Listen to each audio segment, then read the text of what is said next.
Om Swastiastu, kembali lagi bersama saya selaku guru pendidikan agama Hindu. Nah, kita kembali pada materi yang pertama, yaitu bab 1 mengenai tentang Weda.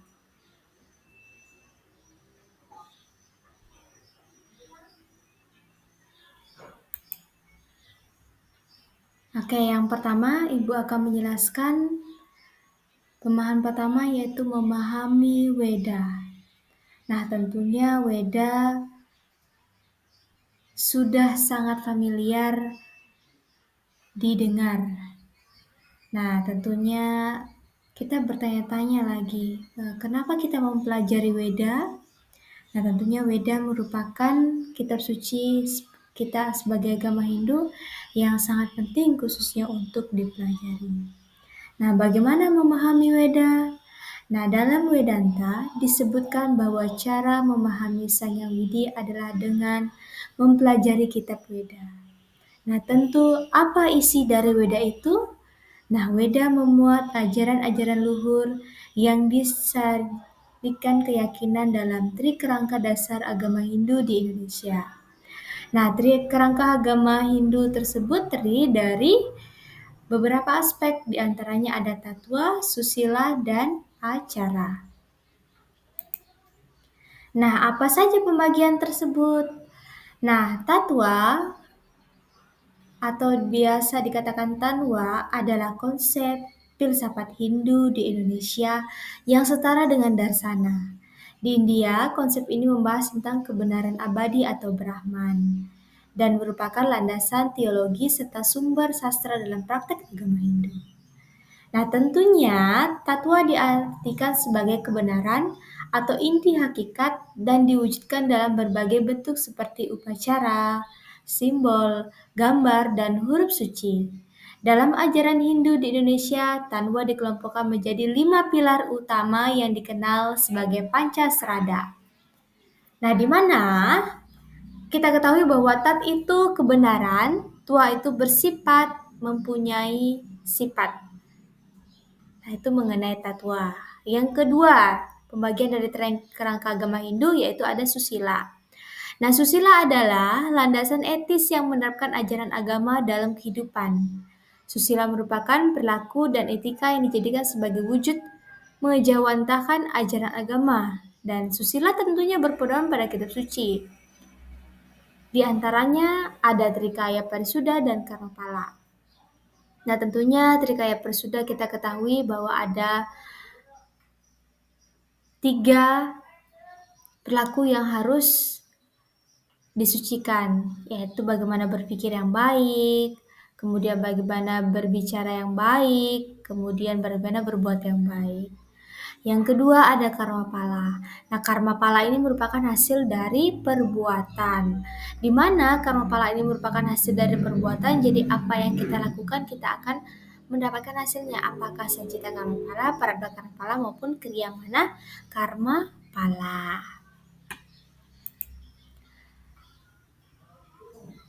Nah, lanjut. Yang C itu adalah acara. Acara dalam tradisi Hindu di Indonesia memiliki beberapa bentuk, yaitu diantaranya ada trirena, yang seperti kita ketahui bahwa trirena adalah hutang yang harus dibayar kepada leluhur. Itu ada Dewarna, Resirena, dan Pitrarena. Nah, tentunya trirena bagaimana cara kita untuk membayar trirena itu? Yaitu dengan cara melaksanakan pancayatnya. Nah, pancayatnya itu adalah korban suci yang tulus ikhlas yang dipersembahkan kepada dewayatnya, resiyatnya, pitrayatnya, manusiayatnya, dan butayatnya. Nah, seperti yang sudah Ibu tuliskan, jadi anak-anakku bisa melihat apa sih pengertian dari dewayatnya itu sendiri. Karena pembelajaran ini tentunya sudah kita pelajari sejak bangku SD. Nah, secara acara juga masuk yang mana? Setelah Trirana Pancayatnya, dia masuk ke Trihita Karana. Nah, Trihita Karana itu adalah 3 penyebab adanya kebahagiaan. Yang adanya itu parahyangan, pawongan, palemahan. Nah, tentu anak-anak apa yang sering kalian lakukan? Yaitu pasti parahyangan. Misalnya hubungan kalian dengan ide Sang Hyang Widiwasa. Dengan cara apa? Dengan cara bersembahyang. Melaksanakan Trisandya 3 kali sehari. Nah, kemudian kalau pawongan itu hubungan kalian dengan teman kalian, misalnya di sekolah atau di masyarakat. Nah, kemudian bagaimana pelemahannya? Pelemahannya itu hubungan dengan lingkungan.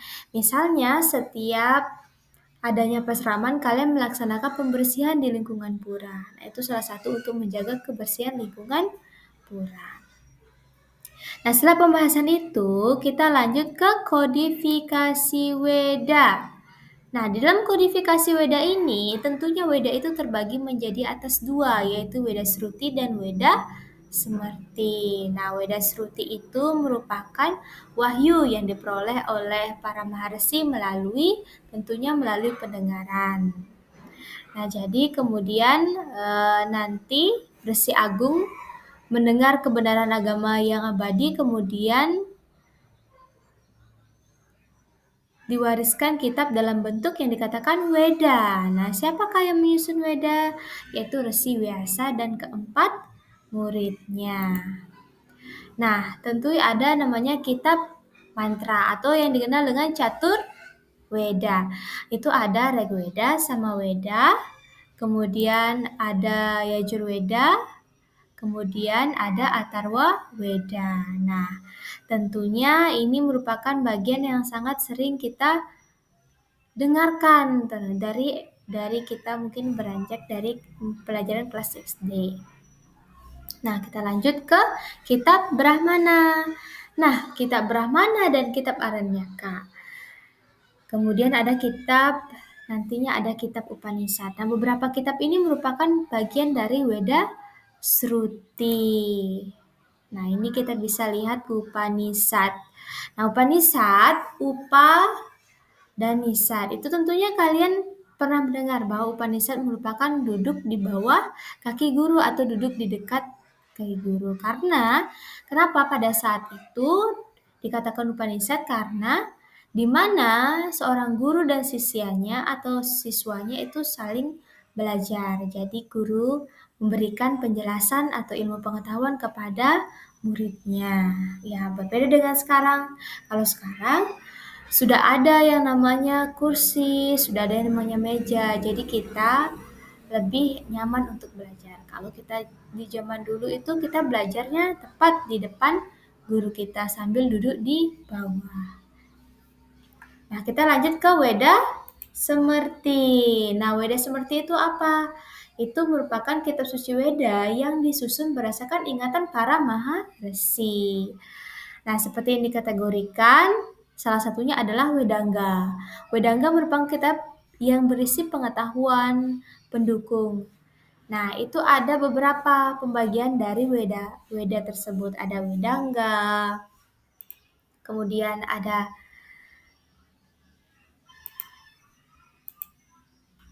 Upaweda. Nah, Upaweda ini tentunya yang paling sering kita lihat gitu. Salah satunya adalah pembagian yaitu Itihasa. Itihasa tentunya anak-anak pernah mendengar cerita antara Mahabharata, tentunya cerita tentang Ramayana. Nah, nilai-nilai tentunya dari Mahabharata yang merupakan perbincangan antara Arjuna dan Sai Krishna tentunya ada juga tertuang di Bhagavad Gita. Nah, itu beberapa ada tentang bagaimana etika, ada tentang yatnya, semuanya berada di Bhagavad Gita yang merupakan dikatakan dengan Pancama Weda. Nah, dari Upaweda kemudian ada dilanjutkan dengan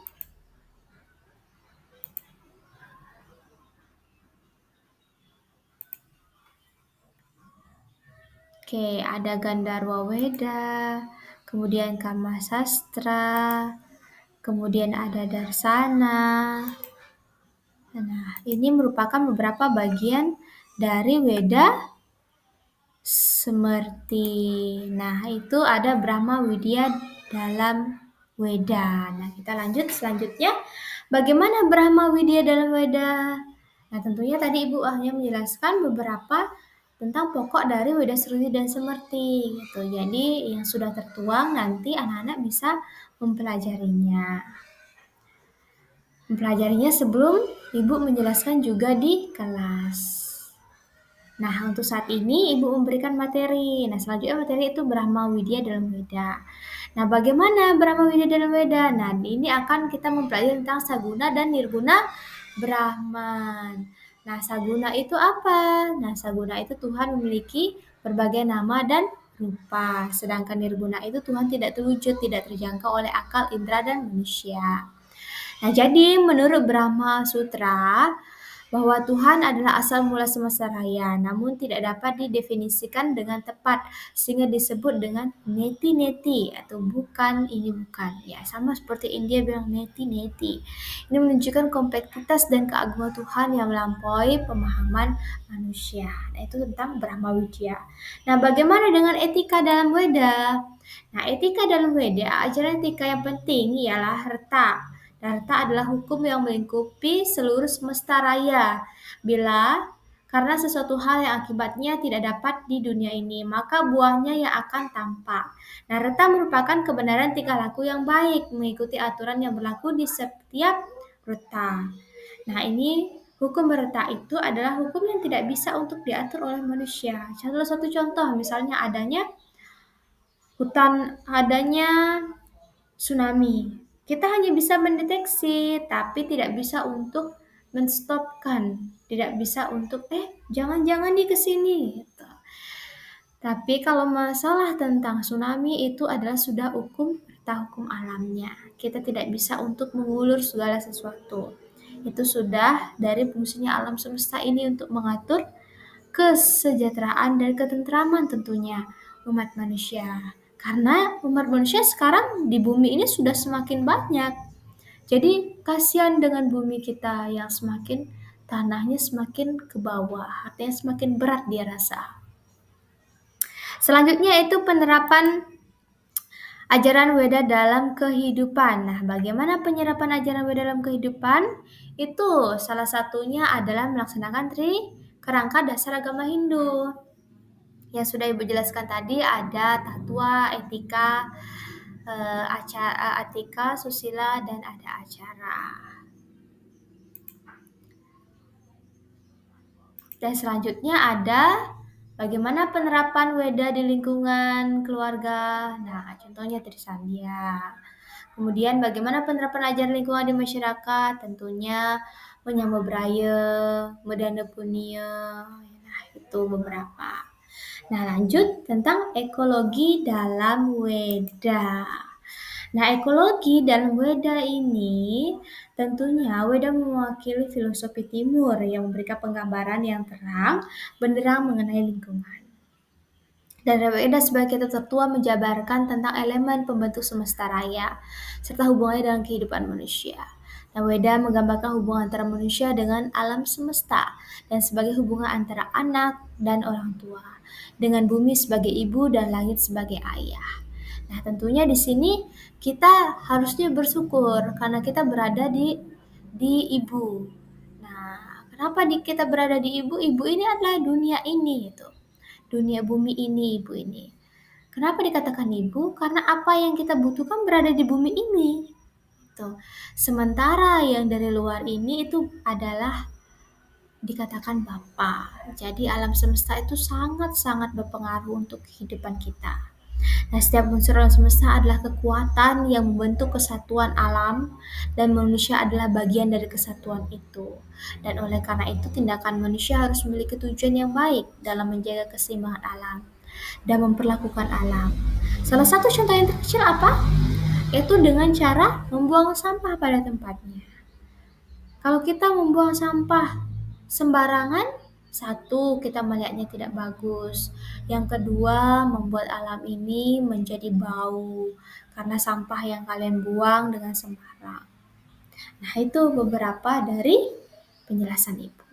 Nah, tentunya dari penjelasan yang pertama sampai ke terakhir, semoga dapat dipelajari dengan baik.